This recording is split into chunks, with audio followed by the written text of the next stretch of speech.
européens.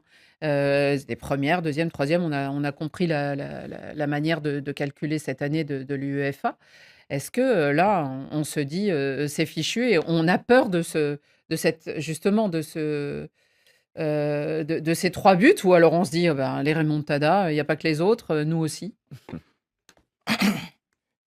L'honnêteté intellectuelle aurait recommandé à Benjamin Moukandjou et il n'a pas vécu de remontada, Benjamin. Et à Xavier Barré de dire qu'on n'y croyait pas. De venir s'incliner ici.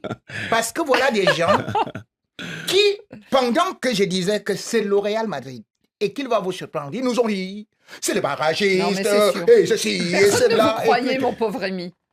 Pardon? Personne ne vous croyait. Mais ce qui est marrant, personne ne me croyait parce qu'ils n'ont jamais vu que le Real s'est souvent qualifié avec 1% de chance devant même le PSG, devant Manchester, c'était 2% de chance. Et les mêmes gens, chaque année, viennent nous raconter les mêmes choses. Les gars, pour commencer cette émission, je voudrais que vous vous incliniez, que vous vous mettiez à genoux, parce qu'il y a un proverbe africain qui dit « Si tu ne peux pas couper la main de ton ennemi, courbe-toi et baise-la. »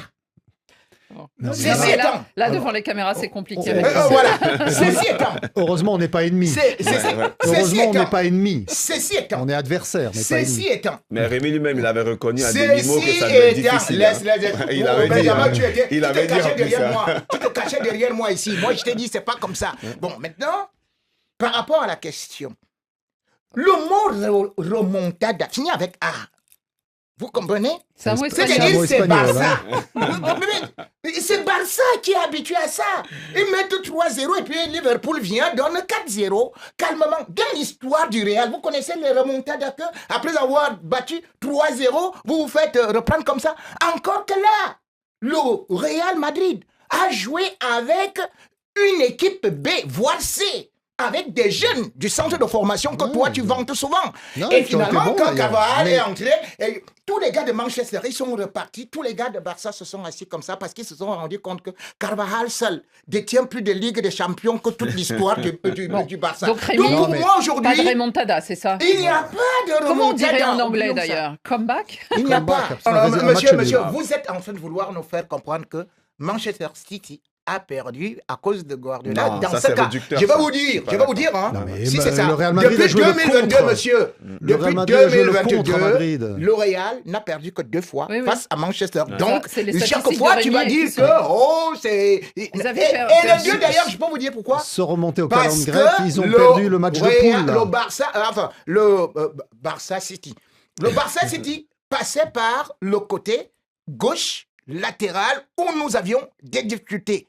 Et chaque fois que Mendy est venu, on n'a jamais perdu. Chaque fois. Et cette fois-ci encore, ne vous en faites pas. Même s'il est blessé. Il ne plus le ballon à l'autre bout du terrain et veut qu'il s'intègre dans le jeu.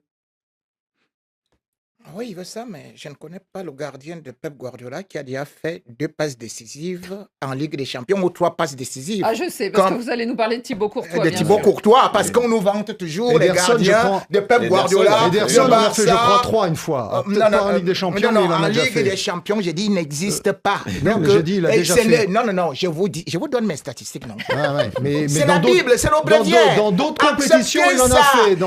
C'est l'encyclopédie ici. C'est-à-dire que c'est 3, il n'en existe pas en Ligue des Champions. C'est-à-dire qu'Oliver Kahn, lui, il a fait 2 passes décisives en Ligue des Champions. Mais là, on te dit, et il y a eu 2, mais avant, il y avait une autre. Ça fait 3 aujourd'hui. C'est-à-dire que c'est le record absolu. Donc, au niveau des gardiens de but, comme on dit d'abord, le gardien, c'est avec les mains. C'est pas forcément avec les pieds. Et ce que Thibaut Courtois a déjà, par exemple, fait est très extraordinaire. Par exemple, aujourd'hui, on va parler, peut-être avant Thibaut Courtois, il y a eu un grand gardien au Real Madrid. Oui. C'était même, Iker Casillas, bien sûr. Voilà, qui a champion du monde avec l'Espagne. Mais qui n'était pas bon au jeu du pied. C'est-à-dire qu'il a fait quand même 470 matchs avec le Real Madrid. Oui, il a eu 3 Ligues des Champions, mais il n'était pas le meilleur au niveau du jeu du pied. Si vous voulez un gardien tellement avec seulement le jeu du pied, ce n'est pas forcément ça. Vous n'aimez pas la formule Guardiola. Par contre, je ne suis pas d'accord qu'on critique tous ces gardiens que moi j'ai vus. Pourquoi? Le PSG gagne la Ligue des Champions c'est d'abord grâce aux arrêts de Donnarumma. Aujourd'hui, on me dit, non, Donnarumma n'est pas un bon gardien. C'est pour ça que Pep Guardiola le prend.